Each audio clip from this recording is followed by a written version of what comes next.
the way organizations need to think about diversity is start with, what do we believe diversity is? If we see it as checking a box, it's it's not going to give you any real advantage, because the people who are representative of those boxes that you checked, the culture of the organization won't even be as such that they can provide perspective for you that's not your own. If the culture of the organization isn't built such that people feel like they have equity, that people feel like they're included, so that ultimately they belong, they won't even bring an outside perspective for you to benefit from. This thing is not about altruism. This isn't about being a good person. This is about business. If you were just a stone cold capitalist, then by God, this is all about business. And the more perspective we have, the more likely we are to win in business.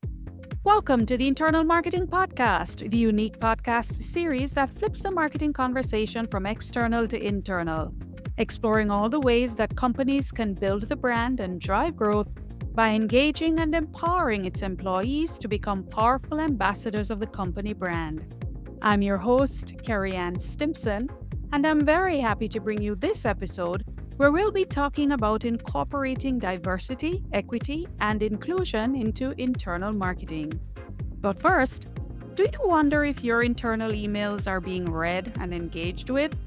Then take a look at Workshop. It's the #1 email platform for internal communications that integrates with all your favorite comms channels and data sources.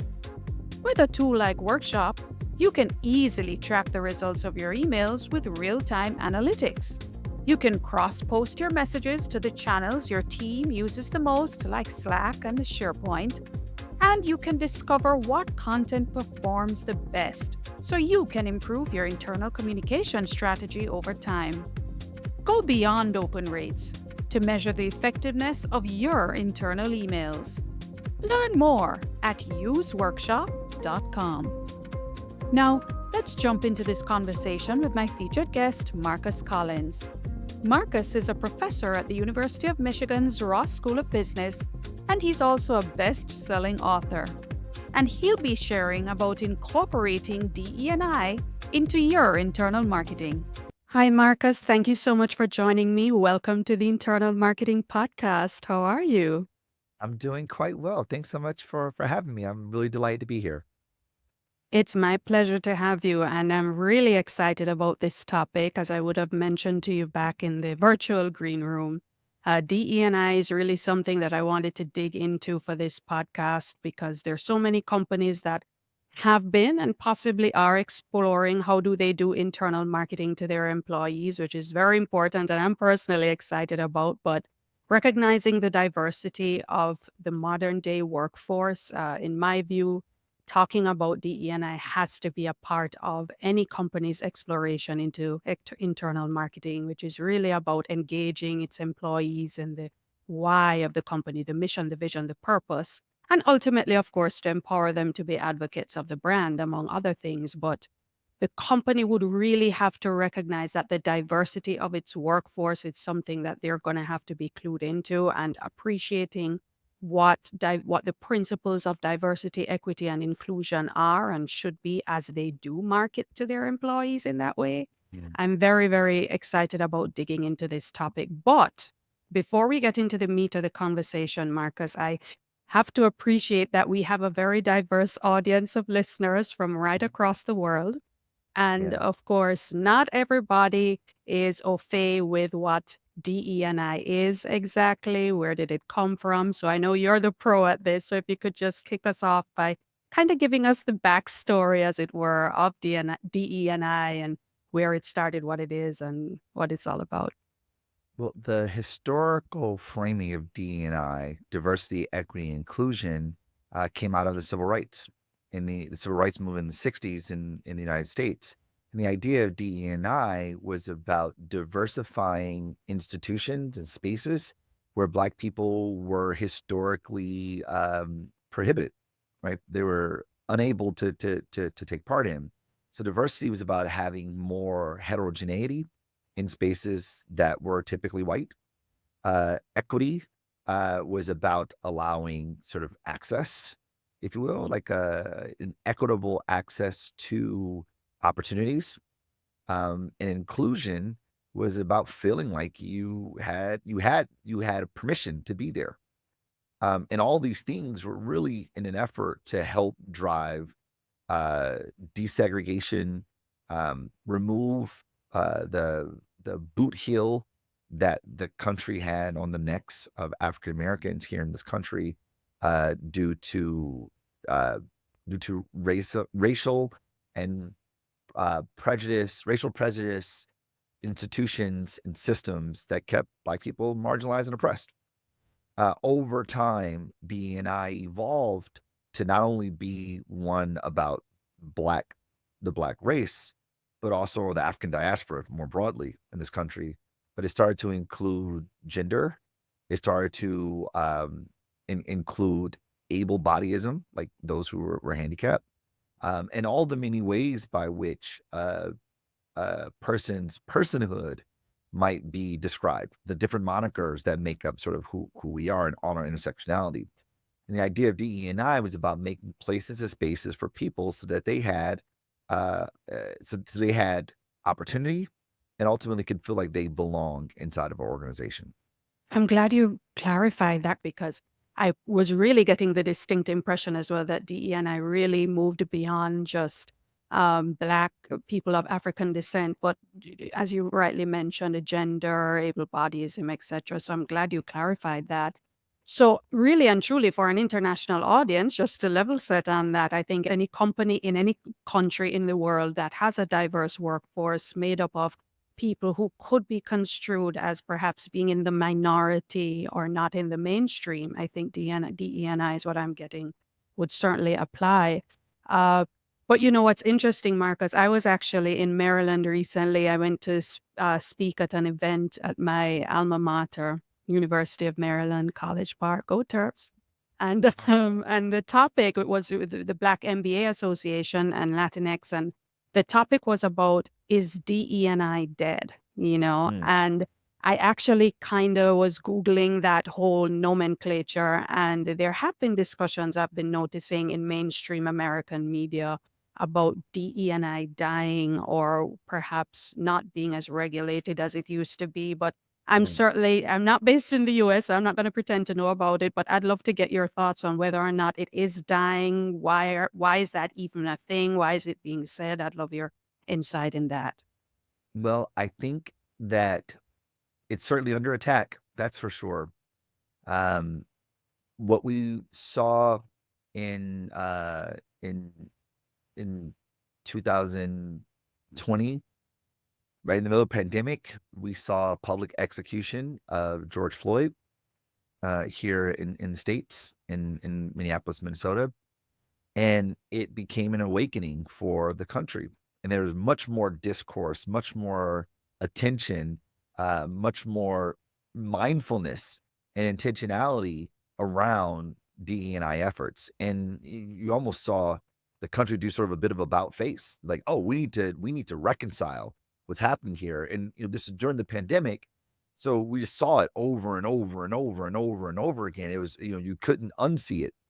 And because of the the heinous nature of his public death, it caused people to really take some inventory on the current state of affairs for people of color and people who have ultimately been othered. And we saw this sort of massive push towards more DE&I focused efforts, more C-level positions for DE&I and organizations, much more DE&I focused programming so that people can be aware of unconscious bias and these things that become stumbling blocks for diversity efforts. But over time, shortly over time, maybe 2 years, kind of once the pandemic was over, we kind of got back to some sense of normality. We started to see those intentions begin to recede. And as a result, those positions, those chief diversity, equity, and inclusion officers, we saw those jobs begin to go away. When things started to get tight, we saw those roles become diminished and ultimately deleted. And what it tells us is that in that the D&I efforts at that time were really ones that were made out of convenience, not out of conviction. And it caused the question of, did we really did we see what we saw 4 years ago? And have we forgotten how important that was? The discourse has just changed. And as a result, DE&I efforts have been deprioritized, if not altogether done away with. So when people say DE&I is dead, I think that the spirit that DE&I had catalyzed post George Floyd's murder, that spirit has diminished. Prayerfully, hopefully, God willing, inshallah, it's not dead because diversity has a bonus that has nothing to do with ethics and morality. So though DE&I was initiated as a social good, one would say a social reckoning. One would even, go as far as to say some semblance of acknowledging and undoing wrongdoing. I would say today that DE&I is not a it's not an altruistic undertaking. It's not a do good enterprise. It's actually a business imperative. Like one would call it a business advantage. The idea of diversity is really about like unique perspectives.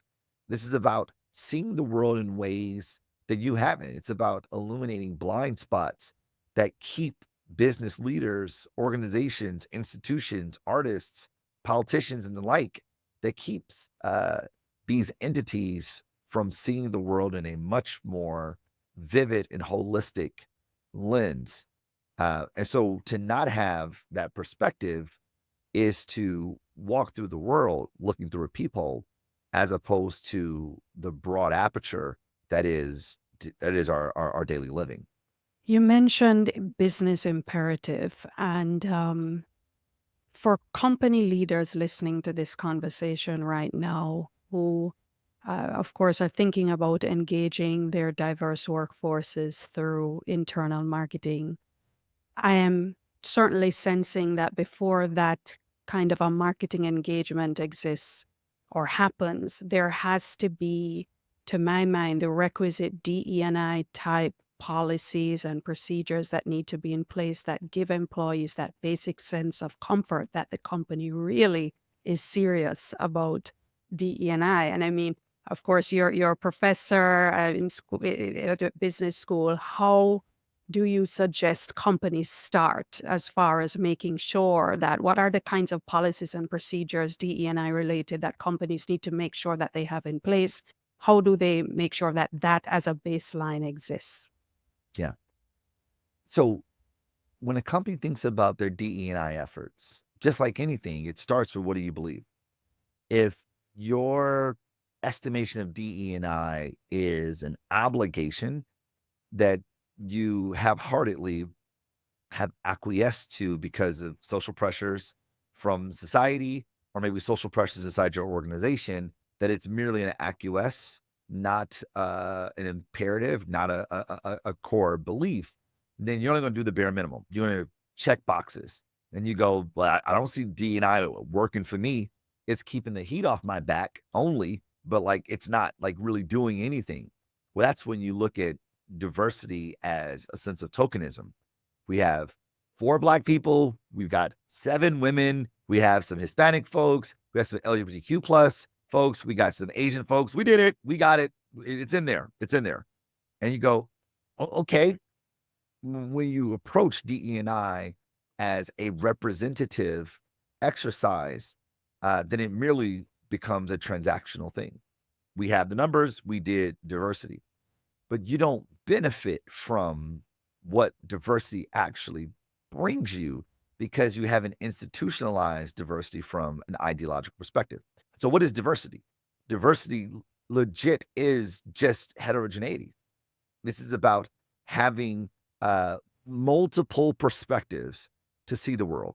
And what we know from the behavioral sciences, I study culture, and I study culture's influence on how we see the world, how we navigate it as consumers, as members of our organization, as society writ large.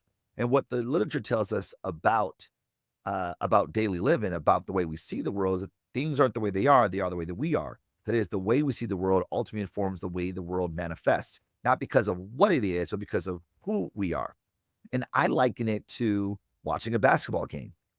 If you have courtside seats at a basketball game, then you see a game completely different than someone who has nosebleed seats. Even though we're watching the same objective dynamism, the same objective phenomenon happening on the court, we are experiencing two different games. Not because of what it is, but because of who we are and the position, one will argue, privileged position we have in society. Well, life, daily living is the basketball game.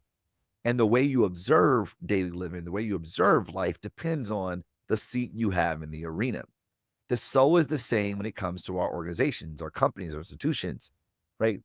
You see the phenomenal world through your lived experience, through your cultural lenses.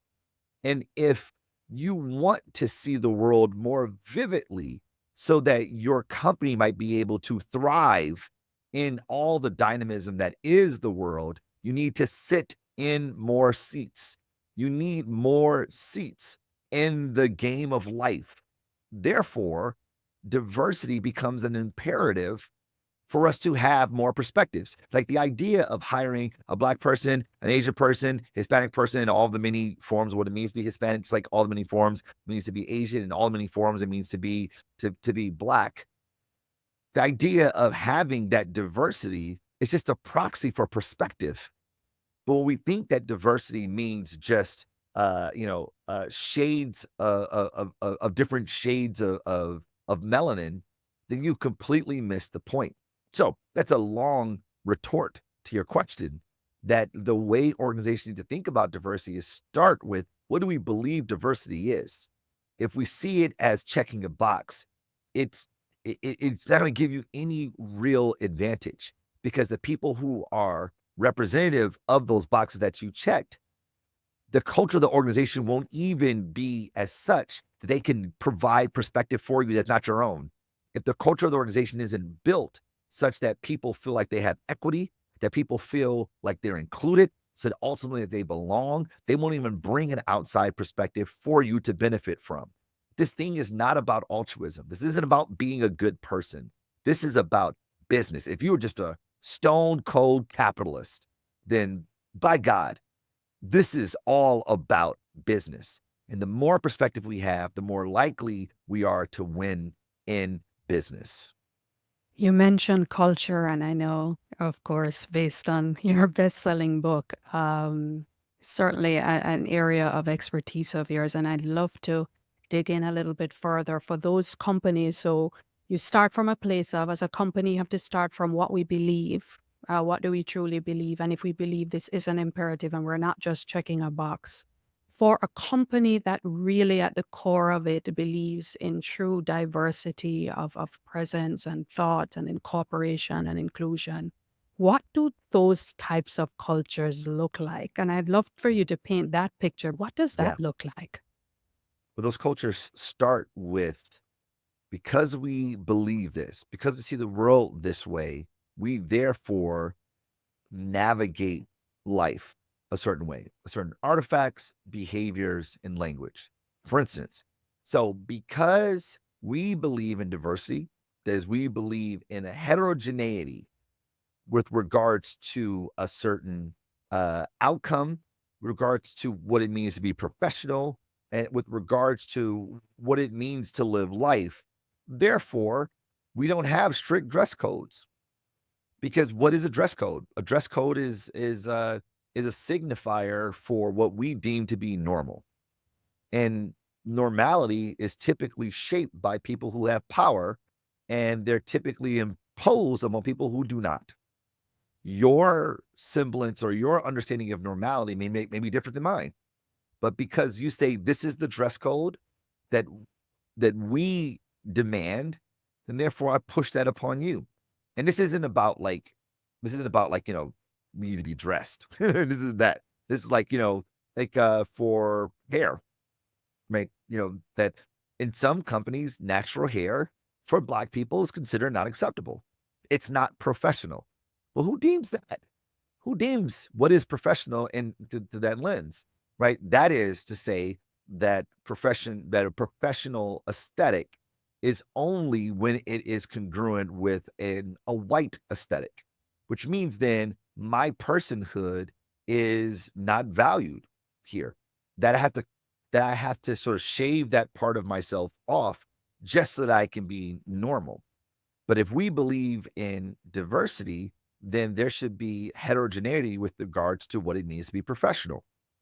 If we believe in diversity, there should be heterogeneity with regards to the behaviors. So how we act in a room where we're having discussions. Do we make sure that everyone's voice is heard? Like literally, does everyone get to speak? Or when someone speaks, do we mansplain it? Right? Like these things that have become, you know, uh, language in the zeitgeist, they're all reflections of what has deemed to be normal thanks to the hegemony or the hegemony of society. And it's different in each country, different in each culture, right? But typically around the world, hegemony means whiteness, not white people, whiteness. And whiteness is the state of what is considered the standard based on those who have power.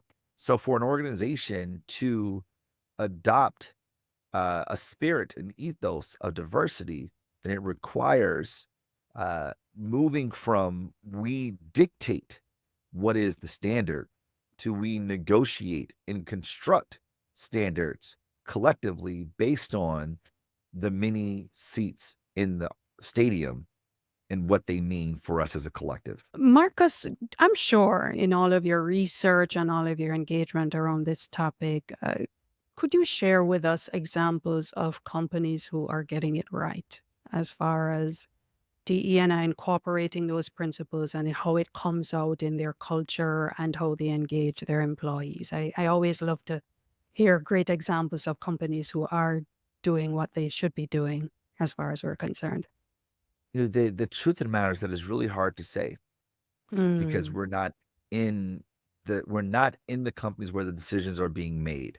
All we see are the outward expressions, right? understood. So I sort of pause in giving, credit to companies because what may look like one way on the outside may be completely different on the inside, right? We're representatives of ourselves to the outworld, but the people who live in our house, they know us far better. But I Yes, think indeed. about companies like Elf, right? Elf is the cosmetic brand. Elf considers themselves a diverse, a diversity focused organization.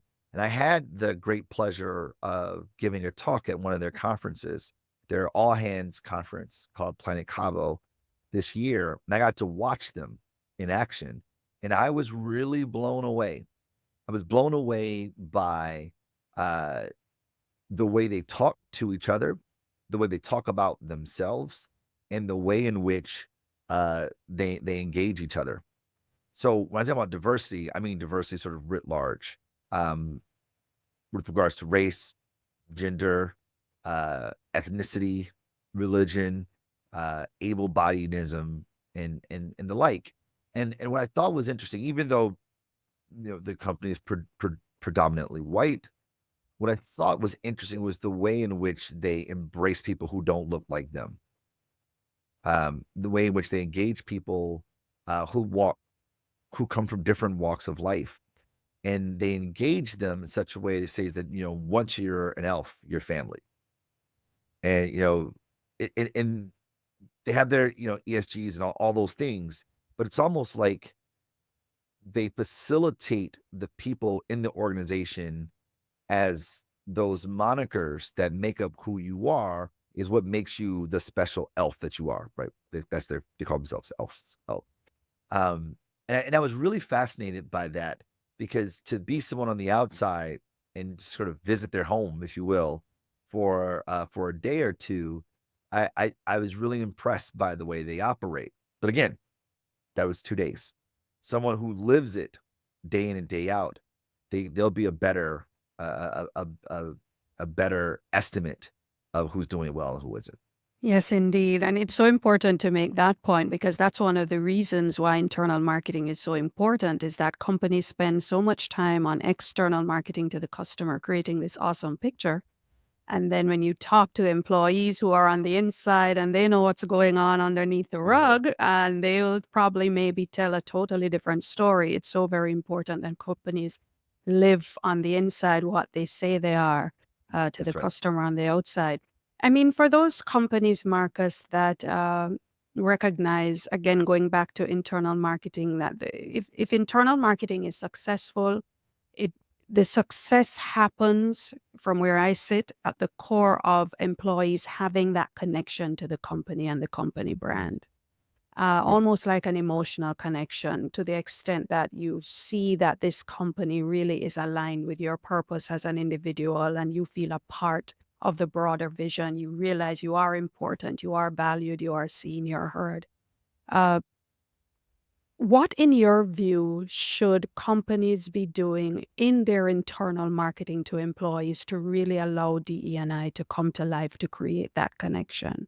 I would recommend companies do with their internal marketing the exact same thing they should do with their external marketing. Marketing is Yes, marketing. indeed. Like marketing is going to market in an effort to get people to adopt behavior. We Mhm. go to market externally to get people to consume, to watch, to vote, to download, to subscribe, or whatever the case may be. Internally, we go to market, we go to the market, that is the employees, in an effort to get them to be more productive, and to get in an effort to get them to be more communicative, an effort to get them to, to do their hours or whatever the case may be, whatever the behavior might be, we use internal marketing to influence behavioral adoption. So, what makes for the most influential force on humanity? It's culture. And how is culture created, negotiated, established through the people? So if I'm a leader and I want to optimize my internal marketing, the question I should be asking myself is, who are the people that are most likely to get people to move? Like that's what we're on. Who are the people that are most likely to get people to move? That's who we should be engaging. We activate those people, and those people get other people to adopt behavior. The same way we want to activate the collective of the willing out in the marketplace to get people to influence their friends, their families, their teammates, their social following, and the like to adopt behavior. The same thing goes internally. So we start with what do we believe as a company? How do we see the world? Then who are the people who see the world the way we do? And you would want to say all our employees do. But the truth of the matter is that's probably not the case. So you start with the people who are the believers and you activate the believers. And those people will go preach the gospel on your behalf and they'll do the converting for you. They'll do it with the level of credence that you can never have as a leader because they're doing it with their peers. And when we activate people in that manner, things change. Things really, really change. Marcus, for those company leaders listening or watching right now, and they're inspired and they recognize, oh my goodness, we got a lot of work to do. Mhm. What's your suggestion as far as maybe the first one, two, even three steps that they should be taking to fix, address what needs to be addressed in their organization where DE&I is concerned? Inventory. Start with Mm, what do we believe? And are our behaviors matching up to our beliefs? Like if we say we believe this, then take a look at the artifacts, behaviors, and language of the organization. The way you talk. Do you talk in a manner and the language inside the organization? Is it reflective of an inclusive organization?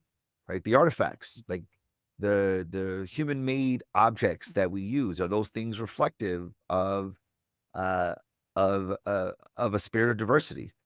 You know, the norms, the rituals, the ceremonies, the unwritten rules, the social folkways of the organization, are they reflective of your ethos, of your belief? If they're not, time to get to work.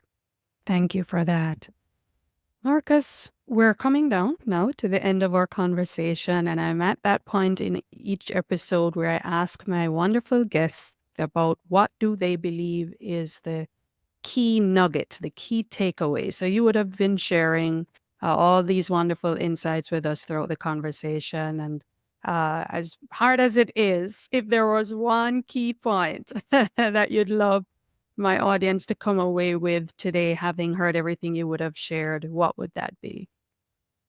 I would say that diversity is a business advantage, and those who invest in diversity get to benefit from the diversity bonus.